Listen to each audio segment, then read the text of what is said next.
Hey guys, and welcome back. Long story short, I woke up this morning and I started receiving loads of text messages from you guys asking me about this plane. This private plane that was being jetted into Newcastle across from Germany. Now, the reason why this started to attract loads of speculation from Newcastle fans is because it's a NetJet airline private plane, which is actually what Amanda and Murder and Pearson use for when players come into the football club. So when a player overseas is about to join Newcastle, they'll be jetted into Newcastle. They then do the medical.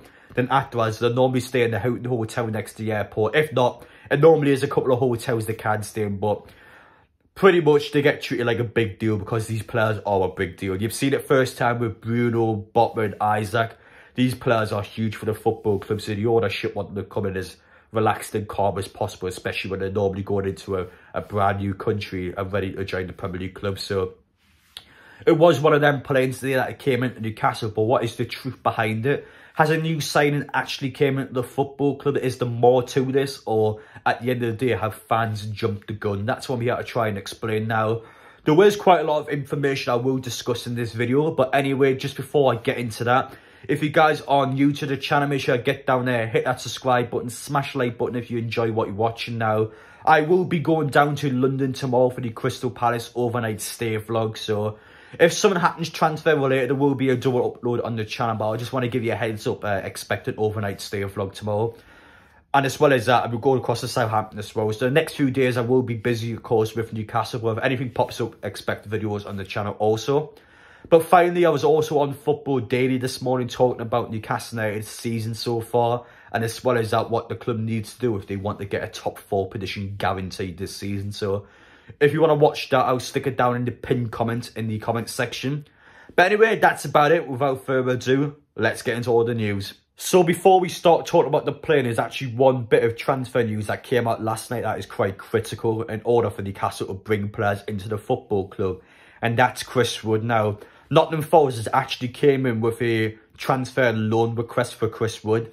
Now, Chris Wood has said that he wants to go to Nottingham Forest. The two clubs wanted to happen and are currently trying to figure out a suitable deal for him to go across there. Now, at first I was thinking with a loan deal, well, why would you let him go out and loan? I don't really understand how that benefits Newcastle, especially with our striker crisis if Callum Wilson or Isak picks up an injury. Now, the reason why it is quite good for us is because in that loan deal, there's a clause for Nottingham Forest in the summer that if they want Chris Wood, they can actually buy him from us, which I think is a good move because, well, it's going to be hard to sell Chris Wood because we've got him £25 million release clause.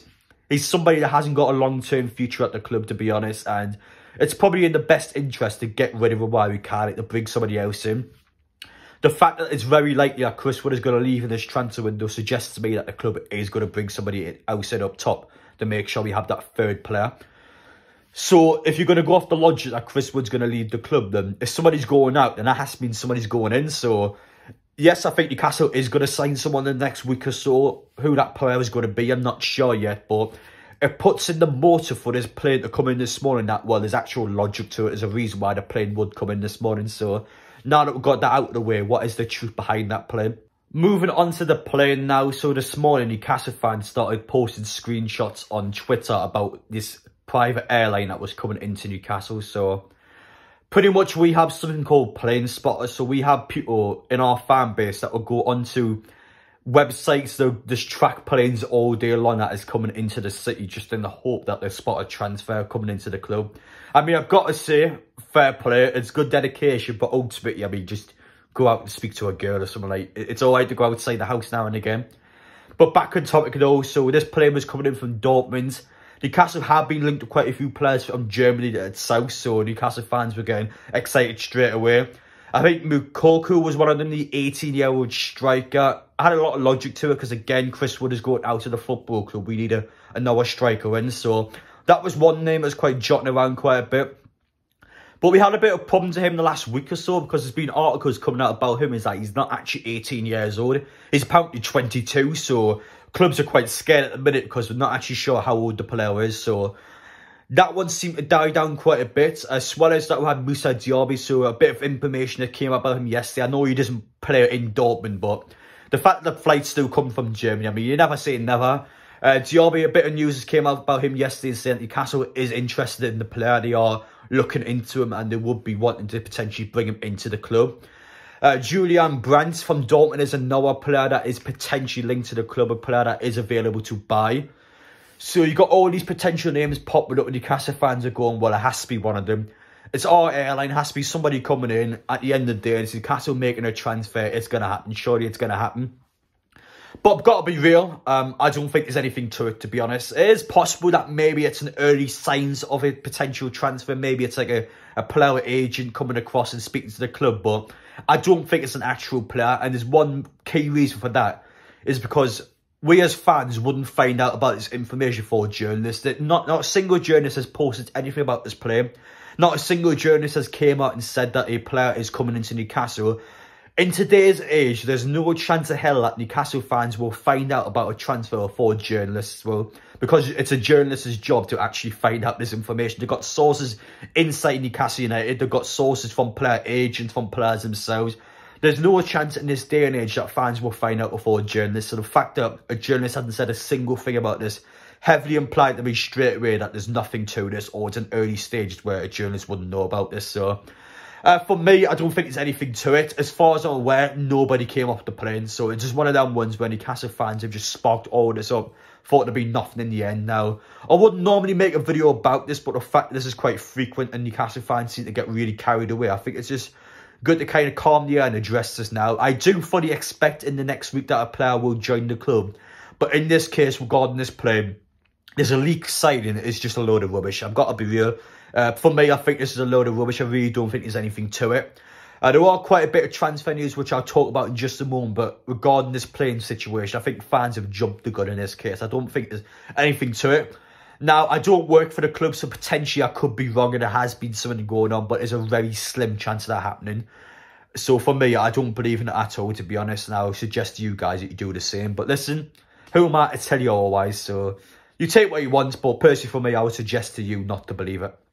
On to the transfer news now. Loris Karius has signed an extension at the club. He will stay until at least the end of the season, which means that Newcastle have 5 active goalkeepers at the club, which means somebody has to go. But who goes? For me, it's Cardolo. I think his time's up at the club now. Some fans might potentially think it's the Bradgate. I still think that maybe we can get a deal going with Leicester, but I think the Bradgate is going to stay until the end of the season, at least for now. But I think Cardolo will go. I can't see his place in the squad anymore. I think Karius will be number 3. And Gillespie, they'll probably bring him back in to be number 4 if you can fit the 25-man squad, which I don't even think you can, to be fair. So I expect Cardolo to go now that Karius has signed an extension. I'm happy for Karius. There's no reason to suggest why you shouldn't get an extension. He seems to be doing well in the dressing room. So yeah, it's one of them ones really where Cardolo's time has came to an end. When it comes to transfers, that's about it. To be honest, not much has really came out the last day or so. I don't know that playing spot and drama this morning with this leak sign at the club. Now, when do I honestly think Newcastle will make a sign? I think there's 2 factors to this. One is Chris Wood. I think once Chris Wood goes out on loan, that's when I think the club will make its mark. So I think now, the fact that they're trying to get Chris Wood to go out of the club, I think they have in mind somebody they want to bring in. So I think once he goes out, they'll bring that player in just so they can guarantee that signing. I think once we play the first leg of the Carabao Cup semi-final, when we have that week break, I think that's the time where the club can somewhat relax. I know they've still got the second leg, so they can't fully relax, but they can still take a step back, think about who they want to bring in and make those key signings now. We'll wait all transfer window to bring somebody in. I think behind the scenes, the club will be making sure they have that key player, that exact player they want to bring in, somebody they think long-term is going to help improve the club. So I do expect that happening. Karius is extended, so Dolo will go out. I don't think there's any goalkeepers coming in that, so I think it'll be a striker coming in. As well as that, I think a centre midfielder is needed as well. We've seen it already with Bruno's injury. Thankfully, it's not too serious and he will be back very soon, but it's one of them ones where it's a bit of a caution. You've got Trippier, Pope, Bruno, the strikers, these key players that if one of them picks up an injury, we're screwed. We are absolutely screwed and we'll drop out of the top 4 and potentially even the top 6. So it's important for us if we want to finish in the top 6 this season to make sure we have those signs in place in case those injuries occur. That squad depth is just not good enough, is the best way I can put it. Squad on paper is good enough, squad depth is not. So it's important for the club to make sure we deal with that. But for now though, guys, apologies again. You're wanting a bit more, especially regarding that league sign. But it's one of them ones where I felt like it needed to be addressed because so many people are continuing to kind of fall for this or be almost trapped into this cycle of these spotted planes. The journalists would tell you in advance if the plane was coming, and that's the best way I can put it. The only exception in recent years for Newcastle was the Isaac deal, but that was because Newcastle had went in last minute form and it was leaked by a Spanish reporter, not by an English one, which is why the confusion came in. But that's it for me, guys. Hope you enjoyed watching. Let me know your thoughts down below in the comment section, and I will see you all in the next one.